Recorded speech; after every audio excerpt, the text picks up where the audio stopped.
A paz do Senhor Jesus, meus amados irmãos, vamos aqui para mais um Apocalipse, né?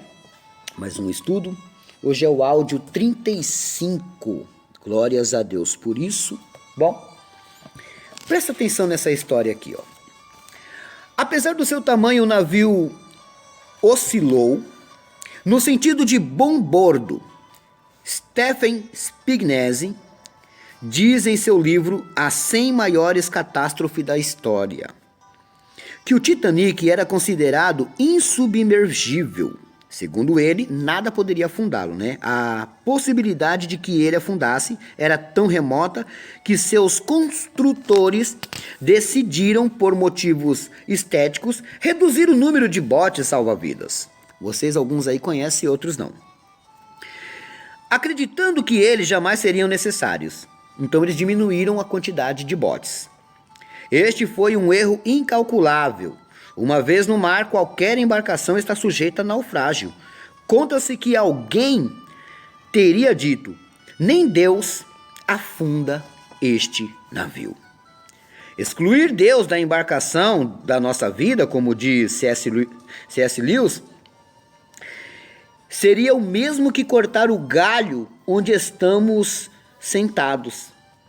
O navio fora pintado com cores da White Star Line.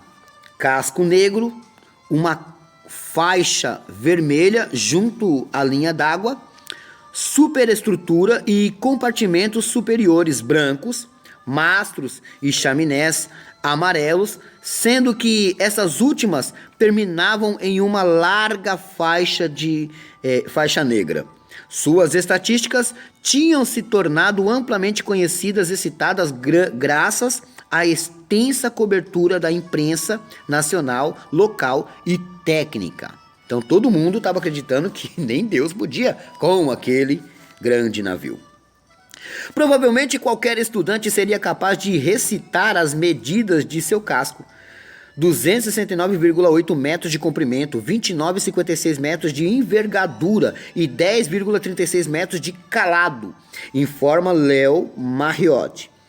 Possuía uma tonelagem bruta registrada de 46,329 e deslocava cerca de 66 toneladas. Era realçado pela proa, quase reta, e a curvatura do convés levemente mais alta na frente e atrás, e a polpa tradicional concôvnica. Tratava-se de uma espécie de super navio, com uma superestrutura.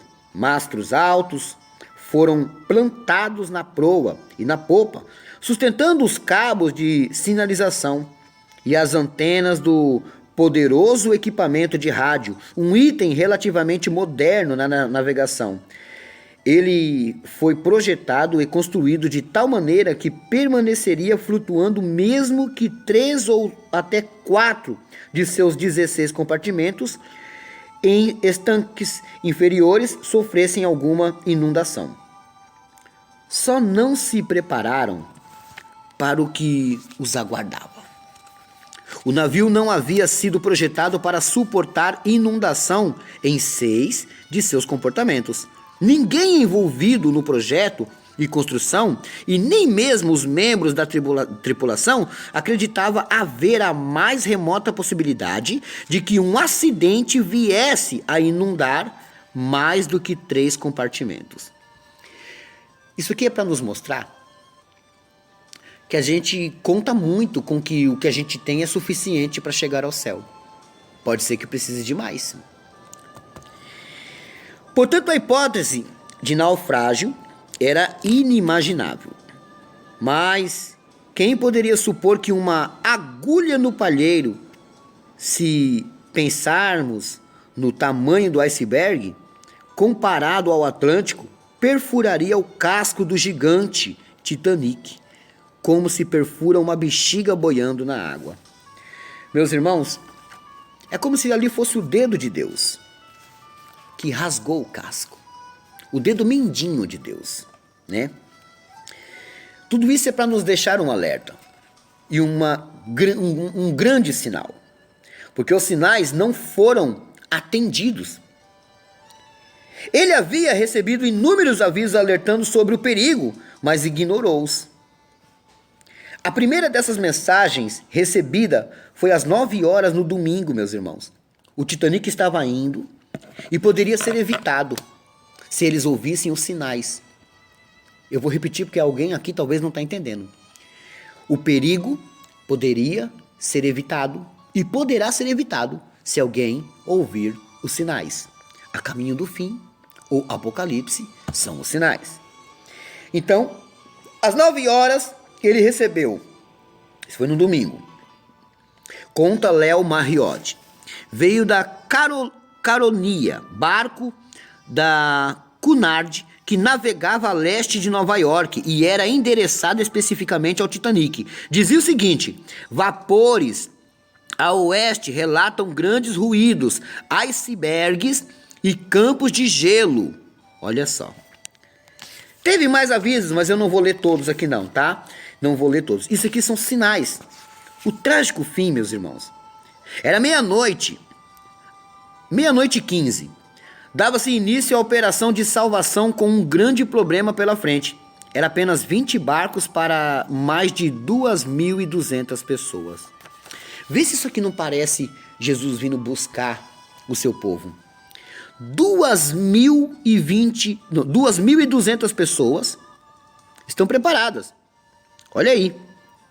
Mas só tem 20 barcos. Muitos são chamados, mas poucos escolhidos. Só tinha 20 barcos para 2.200 pessoas. Como avisar as pessoas? Eles não estavam preparados para isso. Então eles tinham que fazer o quê? Pegar primeiro as crianças, os idosos e as mulheres. Misericórdia. Alguns da primeira classe formaram uma fila junto à porta do gabinete do comissário de bordo, no Convés C, retirando joias e outros objetos de valores que haviam sido guardados no cofre do navio durante a viagem. Outros, no entanto, não se apressaram nem mesmo para vestir roupas quentes, muitos menos coletes salva-vidas, presumindo que tudo acabaria bem. Os que deram atenção aos avisos dirigiram-se lentamente aos convés superiores e formaram grupos, aguardando a orientação de embarque nos escalares. Alguns ouvem, outros não. As imagens subterrâneas... Eu estou cortando muita coisa, porque é muito grande tudo que eu escrevi aqui. As imagens submarinas de ultrassom revelaram algumas informações surpreendentes a respeito da perfuração do casco do Titanic, decorrente da colisão com o iceberg. Elas mostram que os danos foram, na realidade, muito inferiores aos que se acreditava. A área total danificada foi de aproximadamente 4 metros quadrados, o tamanho aproximado de uma geladeira. Gente, o cortezinho, nem Deus afunda isso? O cortezinho que teve no Titanic foi do tamanho de uma geladeira, ou de um corpo humano. Foi isso, o corte. Ao contrário daquilo em que se acreditou durante anos, não havia um rombo gigantesco no casco. Todo mundo pensa que o Titanic afundou porque partiu no meio por um grande problema, né? Mas não. Foi do tamanho de uma geladeira o corte.